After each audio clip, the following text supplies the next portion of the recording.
Hello folks, and welcome back to the Red Bull Ring. We're Buxton and Lawrence Barretto here on qualifying day for the Austrian Grand Prix, but breaking news, more importantly, to bring you right now. Lewis Hamilton is going to stay with us for not 1 but 2 more years. And not just us, with Mercedes. With these guys. Yes. Yeah. A team that he's been with for 11 seasons as a works outfit, an incredible period of time. He's gone on so well with Toto Wolff. That relationship has blossomed. It's made the contract talks super easy. This time around they were much quicker than they were last time around. They've got the deal done. Don't have to be talking about it for the whole season. Will they, won't they, will they, won't they? I think in terms of clarity, it's brilliant for both parties. This, of course, is as a team, as an engine manufacturer, he's been with ever since his karting days, all the way through. Of course, they backed him through his McLaren years, and now, I mean, he's a Mercedes man through and through. And he said even after his career is over as a racing driver, Mercedes is him. It's in his blood. He's fiercely loyal, and it feels like a family to him. He obviously gets on so well with the guys. He's known a lot of them now for most of his career. I think what's interesting about this 2-year deal is that it brings him in line with Toto Wolff's contract, which is where he will be team principal and CEO. Of course, he'll remain a shareholder, whatever happens.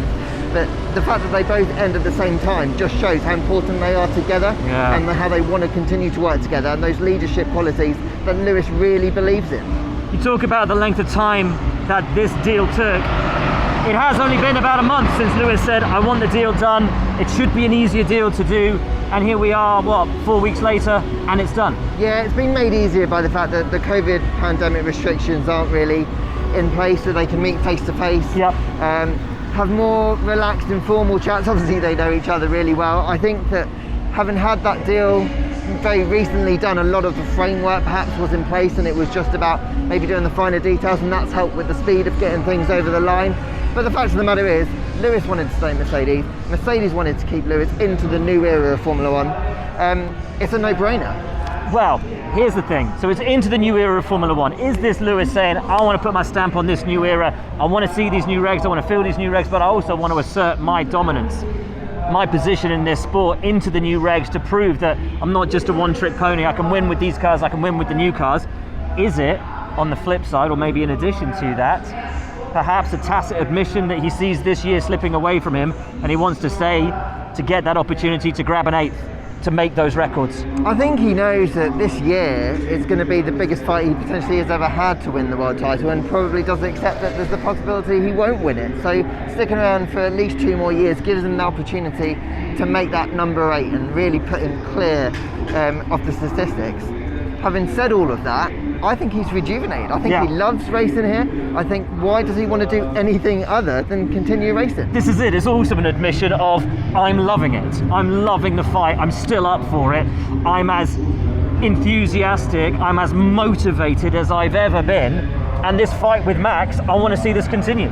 Yeah, and I think he's really enjoying that fight with Max. It's kind of maybe taking him to another level. Not that I don't think he'll ever admit that. But I feel if he's enjoying it like this, why would he not want to see what he can do in these new 2022 cars, increase and improve his legacy? Because can you imagine, if he wins in this next generation, it will just move him even further clear of some of the greats. Now, the big question then, with 1 seat done, is who slides into that 2nd seat? At the moment, it looks like a straight shootout between Valtteri Bottas, who's obviously there at the moment, and George Russell, who impressed so heavily when he stood in for Lewis Hamilton in Bahrain last year, and has been pretty strong for Williams consistently all year. He has. Last week, another prime example of that. 8 1,000ths out of getting into Q3 again. Brilliant race run from him. Cruel fate that took it away from him. But the team's saying consistently, we need to give Valtteri a bit more time to show us what he's got. And we've talked about this before, and I don't mean this to sound in any way harsh, but what more does Valtteri need to show them? What more can he show them? He's been with them for so many years now. Surely they know what Valtteri brings, what Valtteri's huge abilities are. I don't know what more this year could show them that they don't already know. Or is it, as you said, actually they need a bit more time to weigh up George? I do think they want to see what George can do at Williams, if he can keep this consistent form going, perform weekend in, weekend out, because ultimately, when he goes to Mercedes, that's exactly what he's going to need to do, because he needs to be up there to prop up that fight for the Constructors' Championship. I think with Valtteri, I think it's a question of respect, really. I think they've really appreciative of everything he's done for the team for the last 4 years. If he'd started this season strongly, and he didn't have, 3 retirements and 3 third places, that kind of inconsistency, I don't honestly think we'd be talking about this. If he'd had that strong start, they probably would have signed him up. You don't think George would get a look in? I think if Valtteri had a really strong start, because ultimately they are facing such a threat from Red Bull now, with Checo scoring week in, week out, big points, taking wins when Max isn't doing it. There's a real threat that Mercedes aren't going to win a Constructors' Championship. They need that second car to be scoring big every weekend. They do, they really do. And with that in mind, if they pitch for Valtteri again, and they don't go for George, where's George's future? I know he said, look, I'm happy, I'm back in Formula 1, whatever happens next year, whether it's Williams or Mercedes. Is he going to want to hang with Mercedes if they once again look past him and say, you're not enough, you're not good enough for it? Because that, sure, you want to be with Williams, Mercedes, you want to be part of that program, but is that not just going to be one knock too far for him to be overlooked again? There is no doubt it's going to hurt George if he doesn't get the seat in Mercedes, because I think at this point in his career, personally, he feels it's his time. And he feels he's ready. Yeah, and he does. And I think that's important, I think, from a confidence point of view. But I also think that he'll very quickly understand that Williams actually won't be such a bad place for next year to be. They're putting a lot of investment into the team. Toto and the Mercedes management team do rate him. This isn't a case of he's not good enough, it's just it's not the right time. And look, Valtteri Bottas signs 1-year contracts every year. It's just another year that he's going to have to wait. And then he can still show that he's got what it takes to improve at Williams. Is Lewis vetoing George? Does Lewis not want George? Does Lewis prefer having Valtteri alongside him? Because if that's the case, 2 more years, George is going to have to wait another 2 years. I think there's no doubt that Lewis enjoys Valtteri being in the car. They get on very well. That whole partnership works for Lewis. Bringing George in will be a disruptor. And that's not just George as a personality, it's just a new face coming in.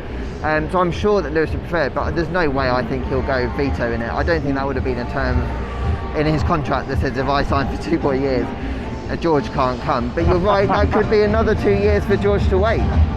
Anyway, the big point now, obviously, 1 seat is done, 1 seat hangs in the balance. It is key now to the driver market, that 2nd seat, because it determines what happens at Williams and then the fallout from all of that through the rest of the grid. Yeah, we've got a few seats available, Alfa Romeo, Williams. Obviously we still don't actually know what's going to happen at Red Bull with that Checo seat as well, but hopefully we'll see that, like you said, it starts the dominoes flowing. Almost got hit by a fly there. It starts the dominoes rolling, and the driver market will kind of accelerate, and we should know the grid much earlier than we did last year. Absolutely. Great stuff, mate. Thank you so much, as always, for your insight. That is the news then from here in Austria. Be sure to join us for the rest of the weekend. From Lawrence and from I, enjoy Quali Day, enjoy race day. Lewis Hamilton is here to stay.